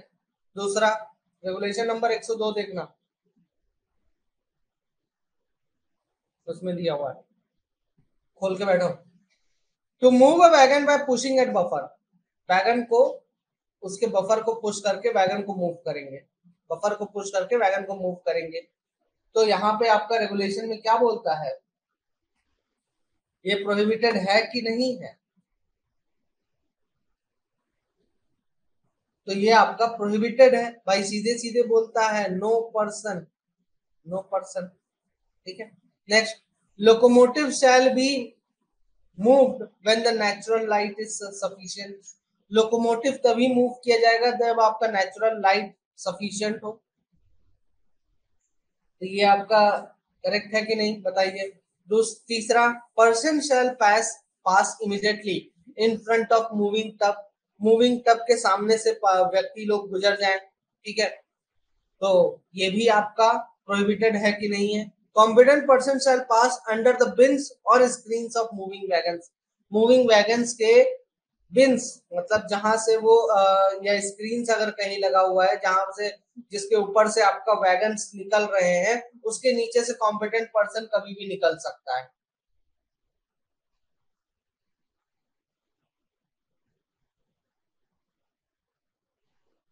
अब बताएं।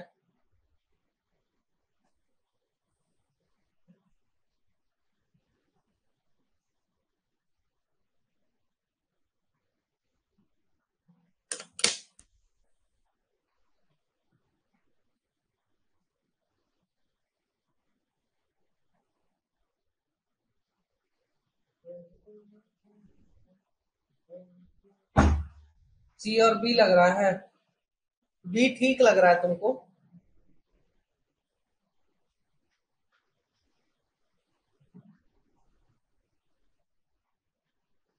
चलो इसी में बता देते हैं।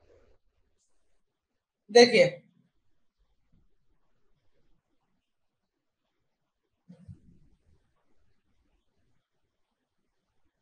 यहाँ पढ़िए, अब देखिए आपका क्या बोलता है कि no person, sub regulation number 3 देखिए, no person shall move wagon, ठीक है। यहाँ पे क्या बोल रहा है कि ये काम करना है, लेकिन ये चीज ये काम जो करने को बोल रहा है ये आपका बोल रहा है ना कि no person, no person word का यूज किया है, ठीक है। नो पर्सन वर्ड का यूज किया है आपका, तो इसलिए यहां पर आपका ये वाला तो प्रोहिबिटेड है आपका। मतलब कि यार देखो ये प्रोहिबिटेड वाले जो क्वेश्चन है ना, वो उनका मेन मुद्दा समझो कि आखिर इनको अटेंड कैसे करोगे आप। इन क्वेश्चंस में अगर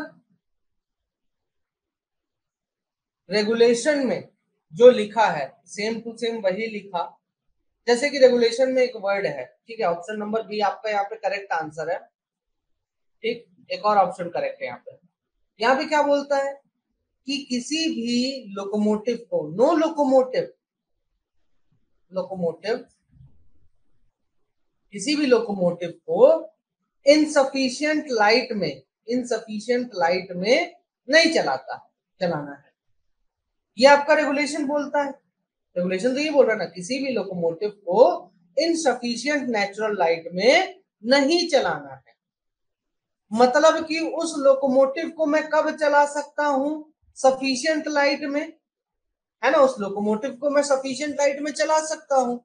तो प्रोहिबिटेड क्या है, अगर मैंने लिख दिया कि locomotive shall be moved when the natural light is sufficient, तो बिल्कुल ये चीज तो मैं कर सकता हूं ना, ये इस पे रोक नहीं लगा है, इसमें रेगुलेशन ने ये नहीं बोला है कि ये नहीं करना है, ये काम कर सकते हैं, ठीक है। दूसरा, अगर मैं यहाँ पे लिख देता locomotive shall be moved when the natural light is insufficient, जब नेचुरल लाइट इनसफिशिएंट होगा तब लोकोमोटिव को मूव करिए। तो ये भी तो रेगुलेशन मना कर रहा है कि इनसफिशिएंट लाइट में मूव नहीं करना है, तब ये आंसर गलत हो जाता, तब ये प्रोहिबिटेड की केस में आ जाता। ठीक है, अगर मैंने लिखा है सफिशिएंट लाइट में मूव करो तो ये प्रोहिबिटेड नहीं है, इसमें रोक नहीं लगाया है, इसको नहीं बोल रहा रेगुलेशन के मत करो, इसको करो। और अगर रेगुलेशन में अगर मैंने लिख दिया यहाँ पे कि इनसफिशिएंट लाइट में मूव करो, तब रेगुलेशन बोलता है कि इनसफिशिएंट लाइट में तो नहीं यूज करना है ना, नहीं मूव करना है ना, इस प्रकार से। तो यहाँ पे आपका लिखा है सफिशिएंट लाइट। ठीक है, तो पहला आंसर तो हो गया ऑप्शन नंबर 20 में 2 आंसर है, एक और ढूंढो। अब कोई भी व्यक्ति मूविंग वैगन के सामने से उछलते कूदते हुए जा सकता है। तो बिल्कुल कोई भी व्यक्ति उछलते कूदते हुए मूविंग वैगन के सामने से नहीं जाएगा ना भाई, एक्सीडेंट ना हो जाएगा। No person shall pass immediately in front of moving tubs. अगला है competent person shall pass under the bins और screens of moving wagon. Screens और moving wagons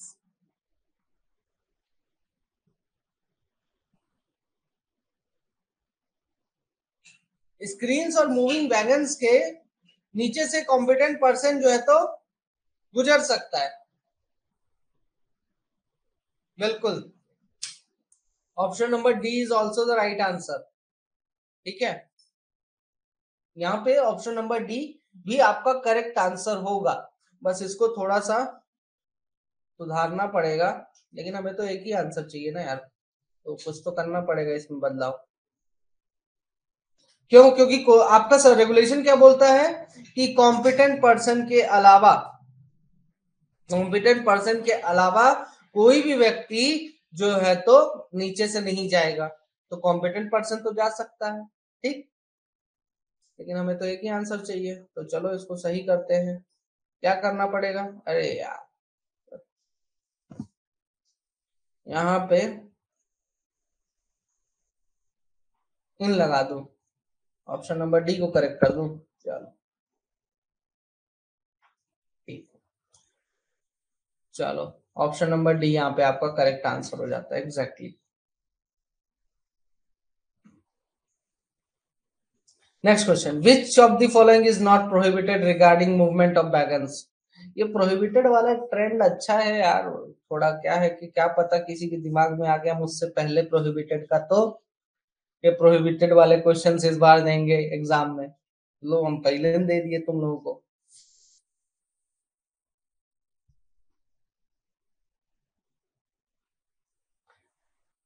competent person shall move between the moving wagons. Competent person जो है तो wagons के बीच में move करेगा। ठीक है,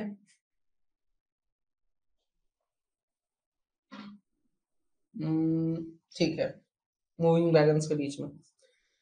competent person shall be upon the buffer of a locomotive in motion with secure hand hold. कोई भी व्यक्ति, यहाँ पे रुको, कॉम्पिटेंट पर्सन वाला मेरा गलत करा रहा है हर बार क्वेश्चन।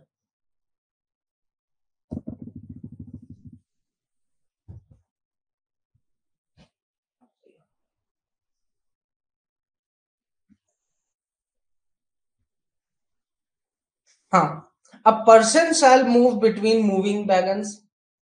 मूव करने वाले वैगन्स के बीच में से कोई भी व्यक्ति निकल सकता है।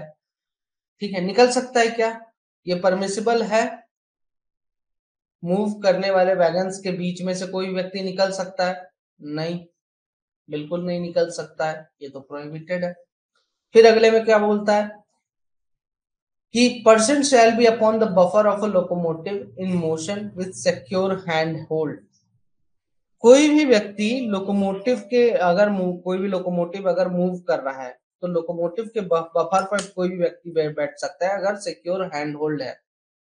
ठीक है,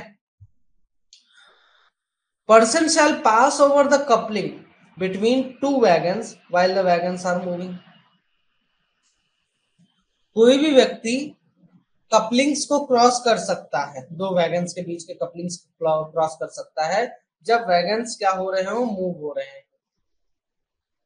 कोई भी व्यक्ति रेल लाइन को क्रॉलिंग करते हुए, वो भी ट्रेन के नीचे से क्रॉस कर सकता है।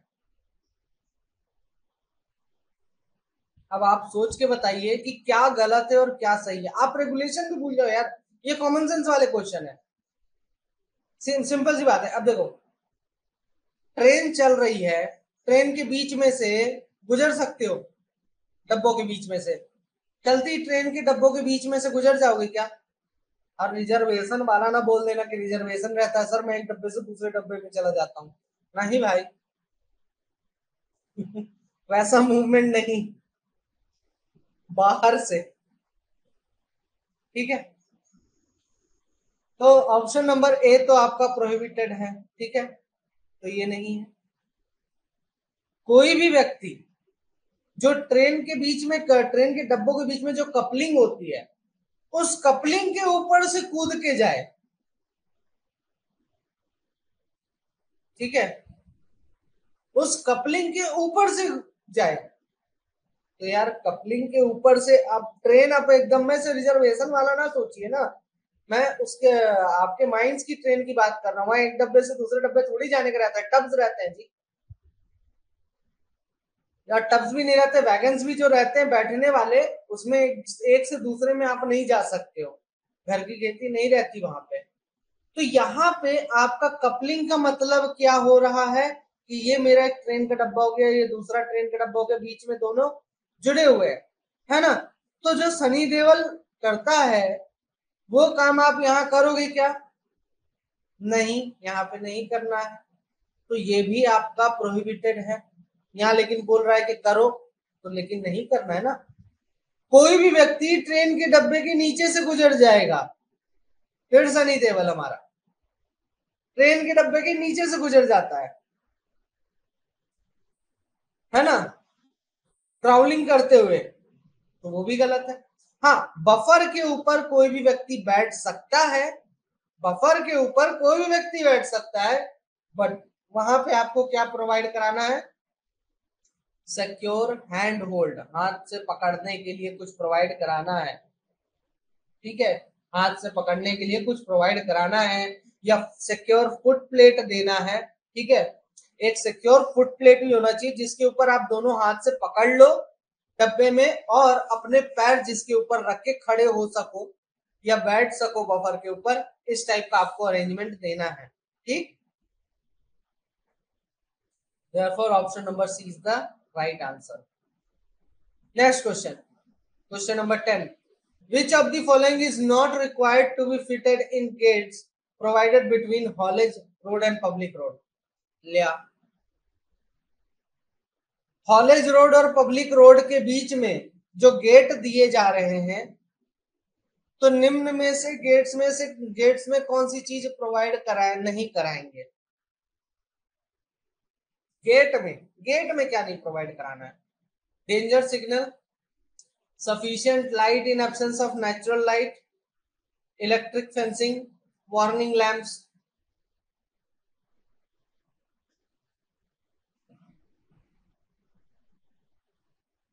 देखा, आज हमें पता चल गया इतना डेप्थ में कि डेंजर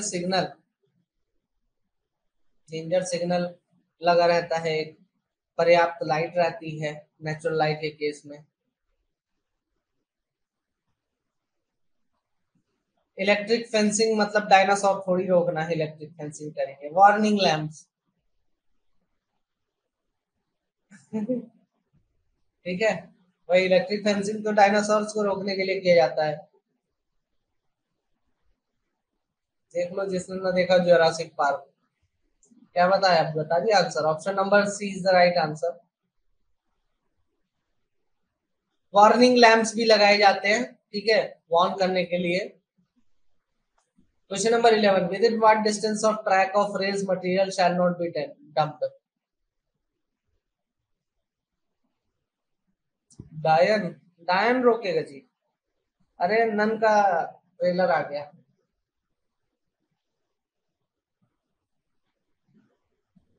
कल देखा यार, सागर यूपी 65, उसके स्टार्टिंग के 10 मिनट में ही अच्छा मजा आ जाता है।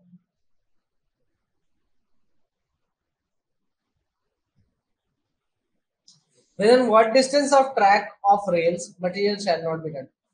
मतलब कि आपके ट्रैक के कितनी दूरी तक, ट्रैक्स के कितनी दूरी तक कोई भी मटेरियल डंप नहीं करेंगे। क्या धोखा दे दिया भाई।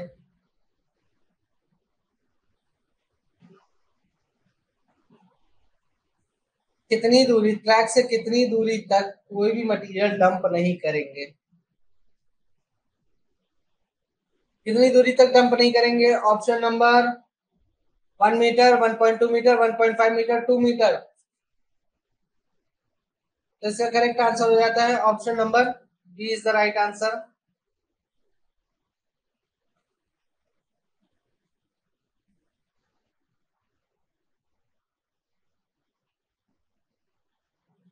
ठीक है, ये आपका दिया हुआ है रेगुलेशन नंबर 102, सब रेगुलेशन नंबर 11 में दिया हुआ है।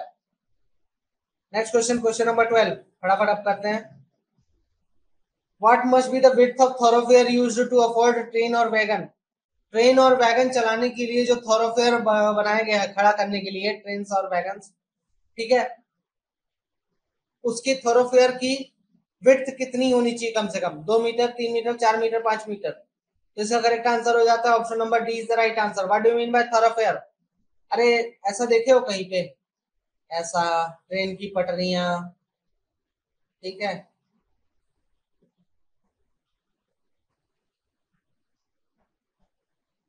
फिर ऐसा जा रही है, पता नहीं कैसे आड़ी तिरछी, ठीक है। और वहां पे ट्रैक्स पे किनारे में कुछ ट्रेन खड़ी रहती है, कुछ कुछ ट्रैक्स पे, ठीक, कुछ कुछ ट्रैक्स पे ट्रेन खड़ी रहती है, वो थॉरोफेयर हो गया, ठीक है। अब बड़ी ट्रेन में जो आप देखते हो सरफेस पे, जो ट्रेन देखते हो वो तो बड़े साइज का रहता है उनका थॉरोफेयर, लेकिन आपका तो छोटू सा माइंस है अंडरग्राउंड में, ठीक है। तो वहां पे तो आप छोटा सा विड्थ वाला थॉरोफेयर रख लोगे, तो उसका जो विड्थ होना चाहिए कम से कम 5 मीटर आपको फिर भी रखना पड़ेगा। तो तुम्हारी लाइफ बना दी है तुम्हारी लकीरें। Fencing shall be provided between buildings and haulage road when the distance between them is less than. Haulage road और बिल्डिंग्स के बीच में फेंसिंग प्रोवाइड करानी है जब उनके बीच का डिस्टेंस कितने से कम हो जाए। 5 मीटर से कम, 10 मीटर से कम, 15 मीटर से कम, या फिर 20 मीटर से कम। तो इसका करेक्ट आंसर हो जाता है option number C is the right answer. Next question, question number 14, fencing shall be done between building and. Fencing किसके किसके बीच में करेंगे, बिल्डिंग्स के और tram line, rail line, haul road, या फिर ऑल ऑफ द अबव। किसके किसके बीच में फेंसिंग का काम कर रहे हैं, करना है आपको, tram line, rail line, haul road, या फिर ऑल ऑफ द अबव। तो इसका करेक्ट आंसर हो जाता है option number D is the right answer. Next question, question number 15, space between rails at switches and crossings shall be filled with. जहां पे switch वगैरह लगा होता है या क्रॉसिंग्स वगैरह लगा होता है, तो वहां पे जो रेल्स के बीच का खाली स्पेस होता है, ठीक है, वो खाली स्पेस पे आप क्या लगाओगे, क्या डालना है, कंक्रीट, टार, एस्फॉल्ट, या फिर ऑल ऑफ द अबव। अब देखिए खाली स्पेस समझ रहे हो, नहीं समझ रहे हो, चलो बताते हैं। क्रॉसिंग, मान लीजिए क्रॉसिंग की बात करते हैं, क्रॉसिंग वाला आपको अच्छे से समझ में आएगा। रेलवे फाटक कभी क्रॉस किए हो, बिल्कुल किए होगे। तो रेलवे फाटक जहां पे अपन क्रॉस करते हैं तो वहां पे आप देखे होगे कि जितने से रोड निकल रही होती है उतने में बकायदा पटरियों के चारों तरफ क्या होता है, आपका तार डला रहता है, मतलब रोड बनी रहती है। बाकी जगह क्या रहता है, पटरियों के बीच में गिट्टी डली रहती है। लेकिन उतने बस जगह में क्या होता है, आपका पटरियों के बीच में बकायदा कंक्रीट होता है या कुछ भी होता है, ठीक है। तो इस कंडीशन की बात कर रहे हैं कि जहां पे क्रॉसिंग है या जहां पे आपने स्विच लगाया हुआ है, तो वहां पे निम्न में से कौन सी चीज अपन जो है तो भरेंगे। बिल्कुल बिल्कुल, लेग न फंस जाए, गाड़ी निकल जाए आराम से, है ना, वो सारी चीजें। मेन आपका लेग न फंस जाए, पैर न फंसे, इसके लिए आपका ये यूज किया जाता है। तो इसका करेक्ट आंसर हो जाता है option number D is the right answer. Next question, question number 16,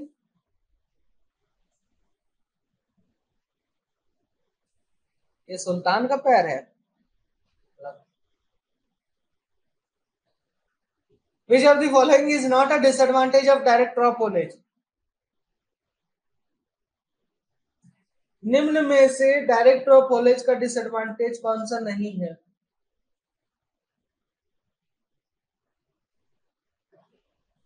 तुम्हारा है इसका। डायरेक्ट ड्रॉप कॉलेज का निम्न में से कौन सा डिसएडवांटेज नहीं है? अब ये रहे आपके ईएमटी के क्वेश्चन 5 तो high peak power demand, severe braking duty on the downward run, suitable for mild inclination of roads, due to derailment heavy damage occurs.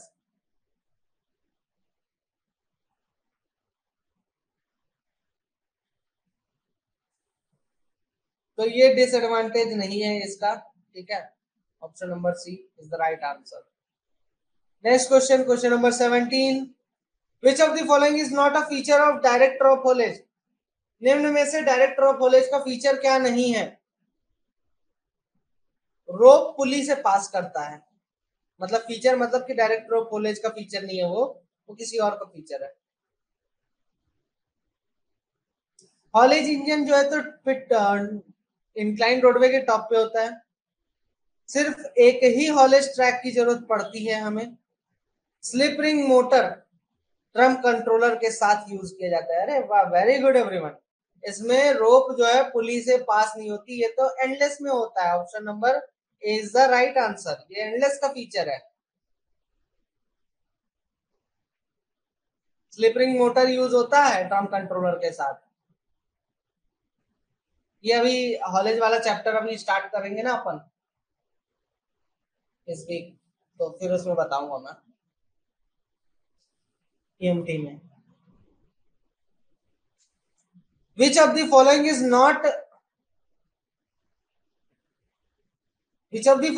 not a disadvantage of endless haulage? निम्न में से endless haulage का disadvantage नहीं है, तो मतलब advantage होगा। तो एंडलेस हॉलेज का एडवांटेज ढूंढिए, इनमें से कौन है? इसको बहुत ही वाइड रोड की जरूरत पड़ती है, 2 ट्रैक्स के लिए चौड़ी रोड की जरूरत पड़ती है, स्टीप ग्रेडियंट्स के लिए सुटेबल नहीं है, load on the rope is large and a rope of larger cross section, motor of less power required। अबे स्टीप ग्रेडियंट में नहीं यूज कर पा रहे हो, मतलब आप फीचर नहीं पूछ रहा हूं मैं, एडवांटेज पूछ रहा हूं, कौन सा होगा? डिसएडवांटेज नहीं होगा, मतलब मैं तो ये पूछना चाह रहा हूं कि एडवांटेज कौन सा है। अब अगर आप मान लीजिए माइंस में हॉलेज लगाते हो और उसको स्टीप ग्रेडियंट में नहीं यूज कर पा रहे हो, तो आपके लिए तो वो एक डिसएडवांटेज हो गया ना, not suitable for steep gradient, ये तो डिसएडवांटेज हो गया यहाँ पे।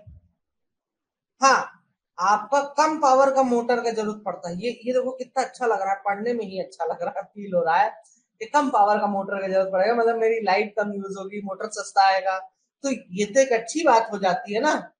तो option number D is the right answer.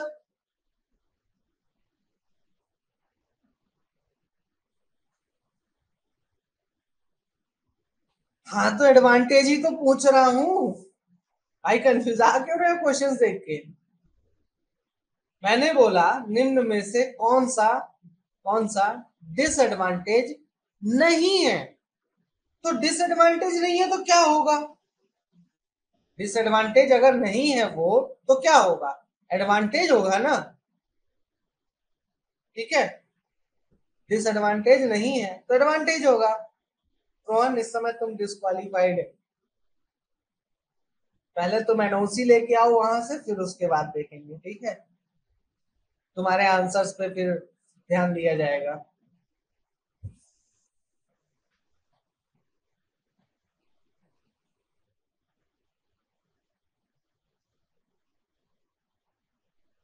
चलो, तो इसका करेक्ट आंसर हो जाता है option number A is the right answer.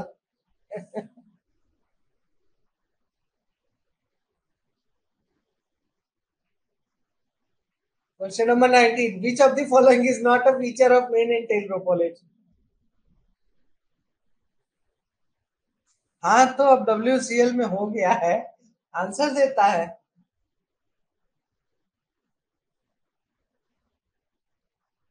In this system, haulage engine is provided with two separate drums. इस सिस्टम, हाँ मतलब कि main and tail rope haulage का फीचर नहीं है, ठीक है, इसका मतलब किसी और का फीचर होगा। इस सिस्टम में हॉलेज इंजन जो है तो प्रोवाइड किया जाता है दो सेपरेट ड्रम्स के साथ, ठीक है, ये तो है। अच्छा चलो ठीक है रोहन, तुम्हारा आंसर कंसिडर करते हैं क्योंकि ये थोड़ी एग्जाम चल रहा है अपना, ठीक है, तो ये चीज तो रहती है इसमें, ठीक है। रोप एक ही डायरेक्शन में मूव करता है। Main rope is used for loaded tub and tail rope is used for empty tub. In this both drums are placed on a single shaft. भाई इसमें क्या क्या होता है, मेन टेल में दो ड्रम होते हैं, ठीक है, एक में लोडेड टब होता है, एक में एम्प्टी टब होता है। अरे एनओसी लेने चला गया क्या रोहन? नहीं जरूरत है भाई, आ जाओ आंसर दे दो। और एक ही शाफ्ट में दोनों ड्रम लगे होते हैं, एक ही शाफ्ट में दोनों ड्रम लगे होते हैं, लेकिन क्या रोप एक ही डायरेक्शन में मूव करते हैं? ठीक है, रोप रोप क्या एक ही डायरेक्शन मूव करता है? नहीं, इसमें तो रोप ऐसे भी जाता है और रोप ऐसे भी जाता है। एंडलेस का है ये कि रोप हमेशा एक ही डायरेक्शन में, मना कर दिया, चलो बढ़िया है। रोप हमेशा एक ही डायरेक्शन में मूव करता है, ये तो एंडलेस का हो गया ना। आई बात समझ में? फिर से एक नंबर गया तुम लोगों का। Option number B is the right answer.